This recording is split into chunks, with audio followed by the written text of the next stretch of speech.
हिम्मत रख, हौसला मत हार मेरे दोस्त, तकदीर किसी भी वक्त बदल सकती है। जी हाँ फ्रेंड, नियोजित शिक्षकों का तकदीर जो है बदलने का समय आ गया है। जी हाँ फ्रेंड, नियोजित शिक्षकों का तकदीर बदलने का समय आ गया है।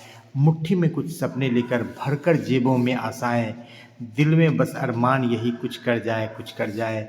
सूरज सा नियोजित शिक्षक में तेज नहीं, दीपक सा जलता देखोगे तुम अपने हद को रोशन करने से। ऐ महागठबंधन की सरकार, तुम कब तक नियोजित शिक्षक को रोकोगे, तुम कब तक नियोजित शिक्षक को रोकोगे।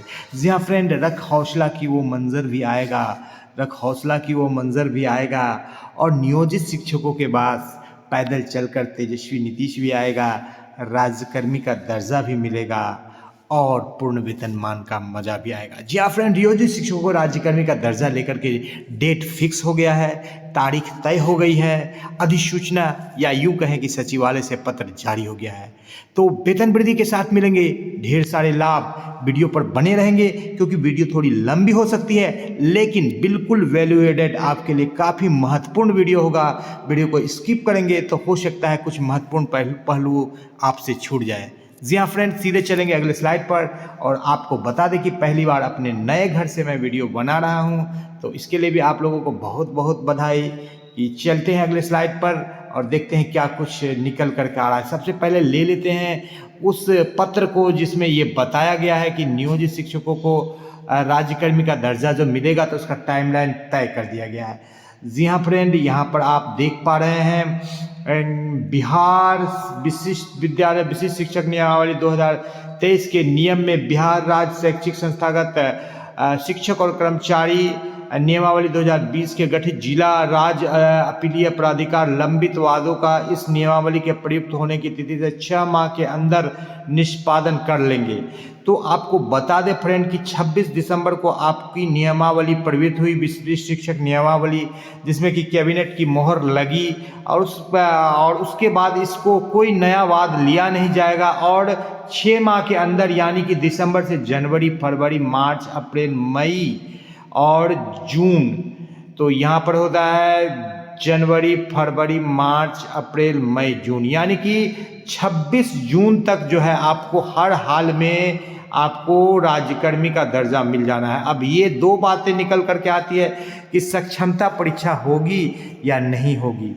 तो सक्षमता परीक्षा को लेकर के दोहरा निकल करके आ रहा है बात कि मैट्रिक इंटर की परीक्षा है, साथ ही साथ चुनाव है। तो दोनों चीज़ों को देख करके यदि 26 जून तक सरकार टाइमलाइन दे पाती है, समय निकाल पाती है, तो सक्षमता परीक्षा बिल्कुल होगा और टाइम नहीं निकाल पाएगी सरकार तो सक्षमता परीक्षा से आपको वंचित होना पड़ेगा, या यूं कहें कि बिना सक्षमता परीक्षा के ही आपको राज्यकर्मी का दर्जा मिल जाएगा। इस अधिसूचना में या इस पत्र में ये कहा गया है कि इसके अतिरिक्त कोई भी वाद विवाद को नहीं दिया जाएगा और ये पत्र 4 जनवरी को जारी किया गया है एक अधिसूचना के रूप में, यानी कि इसको आप एक नियम मान सकते हैं बिहार सरकार शिक्षा विभाग के द्वारा। तो ये एक अधिसूचना है जो कि जिसको नियम कानून माना जा सकता है, ये कानून हो गया, ये लॉ हो गया, यानी इससे इतर अब आप नहीं जा सकते हैं। इस प्रति को लेकर आप कोर्ट का दरवाजा खटखटा सकते हैं। तो अब चलेंगे अगले स्लाइड पर और देखेंगे कि क्या कुछ खबरें निकल करके आ रही है और क्या कुछ खबरें हैं जो आपको बिल्कुल आपको उद्वेलित कर देगी, आपको उत्तेजित कर देगी, यानी कि आपके रोम रोम को रोमांचित कर देगी। जी हाँ फ्रेंड, तो नियोजित शिक्षकों को राज्यकर्मी का दर्जा मिलने जा रहा है, कई सारे लाभ। यहाँ पर दो बातें निकल करके आ रही है कि बेसिक ग्रेड सैलरी जो है स्नातक ग्रेड के शिक्षकों को 34,440, 9-10 के शिक्षकों को 38,130 रुपये, +2 के शिक्षकों को यहाँ पर सैलरी की बात कर लेते हैं। तो ये जो बातें निकल के बेसिक ग्रेड के शिक्षकों को 30,000, तो यहाँ पर जो ये स्टार्टिंग सैलरी की बात की जा रही है, तो ये एक बड़ी बात निकल करके आ रही है जो आज के न्यूज़पेपर में छपा कि नियोजित शिक्षकों को फिटमेंट मैट्रिक्स के हिसाब से वेतन मिलेगा। तो आपको आप बता दें फ्रेंड कि फिटमेंट मैट्रिक्स के हिसाब से जब सैलरी नियोजित शिक्षकों को मिलेगा तो सैलरी में काफ़ी बढ़ोतरी होगी, लगभग 10,000 की बढ़ोतरी होगी। और उसके साथ साथ नियोजित शिक्षकों को कई राज्य लाभ मिलेंगे। राज्यकर्मी का दर्जा मिलने के साथ साथ वेतन वृद्धि तो मिलेगा ही, सेवा वृद्धि तो होगा ही। प्रमोशन जो 8 साल में दिया गया है 1 to 5 से 6 to 8, 6 to 8 से बढ़िए, और 9 10 से 11 to 12 और 11 12 से बढ़िए, और ट्रांसफ़र का लाभ मिल जाएगा जो कि आपको बीपीएससी वाले शिक्षकों को वेट करना पड़ेगा 3 साल, लेकिन आपको मिल जाएगा क्योंकि आप पहले से ही सेवा में हैं। ओपीएस फिलहाल नहीं मिलेगा, एनपीएस मिलेगा। ओपीएस महाराष्ट्र में कल लागू हुई है, तो हो सकता है बीजेपी शासित राज्य भी अब लागू कर रहे हैं, यानी कि मोदी सरकार भी जो है एक जो मुद्दा था वो छीनना चाहती है। ये लगभग अर्निंग लीव आपको मिलेगा, जिससे कि आप सेवांत के रूप में, यानी कि अपने सेवा को समाप्त करने के बाद रिटायरमेंट के टाइम में एक बड़ी रकम लगभग 5 लाख से 10 लाख तक आप ले सकते हैं। फिलहाल पुराने शिक्षकों को 5 लाख तक जो है ईएल का लाभ मिला है। जी हाँ फ्रेंड, बात कर लेते हैं ग्रेजुटी की, तो ग्रेजुटी का भी लाभ आपको मिलेगा और इस बाबत अब तक नहीं क्लियर है, लेकिन इससे आपको 5 से 10 लाख रुपए मिलेंगे। एमएससीपी 10 साल 20 साल 30 साल में अभी इसका बहुत सारे संस्थाओं के द्वारा या कमेटी के द्वारा ज्ञापन दिया गया है, इसका भी लाभ मिलेगा।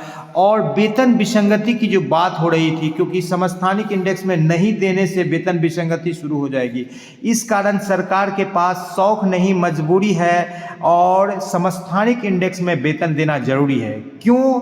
क्योंकि यदि किसी का 21,270 है, किसी का 22,240 है, किसी का 23,380 है, किसी का 24,450 है और सभी को हम 25,000 का वेतन देते हैं, तो 21,270 वाले को अधिक लाभ होता है और 24,730 वाले को कम लाभ होता है। तो कहीं ना कहीं ये विसंगति हो जाती है। कोई 4 इंक्रीमेंट में था, कोई पहले इंडेक्स पर था। तो इस विसंगति को बचाने के लिए सरकार को बिल्कुल इंडेक्स के अनुसार वेतन देना पड़ेगा, जिसका लाभ नियोजित शिक्षकों को मिलेगा। वरीयता का लाभ उनको ट्रेनिंग के तिथि से मिलेगा। फिलहाल 5200 का रनिंग स्केल के स्थान पर सरकार ने जो है 25,000 से 28,000 31,000 वाला एक मनगढ़ंत स्केल तैयार किया है, वो दिया गया है। अब अगले स्लाइड पर चलते हैं और देखते हैं कि क्या कुछ महत्वपूर्ण बातें निकल करके आ रही है सैलरी से रिलेटेड। जी हाँ फ्रेंड, आपको सैलरी से रिलेटेड 1-2 स्लाइड को दिखा देते हैं कि जैसे यहाँ पर 29,530 वाले शिक्षक 11वें इंडेक्स में है, तो 11 इंडेक्स में 33,640 रुपये का वेतन आता है। और दूसरी बात यहाँ पर आपको कह दें कि 21,940 में जो है पहले इंडेक्स के वेतन है, यहाँ 25,000 आता है। तो 21,940, 23,280, 24,210 और 22,000 सभी शिक्षकों को यदि 25,000 का वेतन दिया जाएगा तो दिक्कत हो जाएगी। क्या चीज़ की? वेतन विसंगति की। तो इसलिए इंडेक्स समतुल्य वेतन देना जरूरी है। और 29,530 वाले को 33,640 अभी फिलहाल सरकार वेतन संरक्षण का लाभ दे रही है। 29,530 वाले को 30,770 का वेतन सरकार देना चाहती है, जबकि वो 33,640 के हकदार है। 30,770 देगी तो फिर जाकर के इस जगह पर जो है विसंगति उत्पन्न हो जाएगी, जो 25,000 से कम जिनका वेतन है। तो फिलहाल अब तक तो इंडेक्स संरक्षण का लाभ मिलता हुआ नियोजित शिक्षकों को नजर आ रहा है। और 8 तारीख के कैबिनेट में सक्षमता परीक्षा को लेकर के डेट भी फाइनल कर दिया जाएगा। साथ ही साथ जो है आपको सक्षमता परीक्षा के साथ साथ जो है आपको कितना लाभ मिलने जा रहा है वेतन का, ये भी दिया जाएगा। जब बीपीएससी ने जारी किया था तो इस बात को रेड से दिखाया था। इसके पीछे यही वजह निकल करके आ रही थी कि नियोजित शिक्षक 29,850 का वेतन ले रहे हैं और जब वो बीपीएससी के परीक्षा को पास करेंगे तो 25,000 वेतन में चले जाएंगे।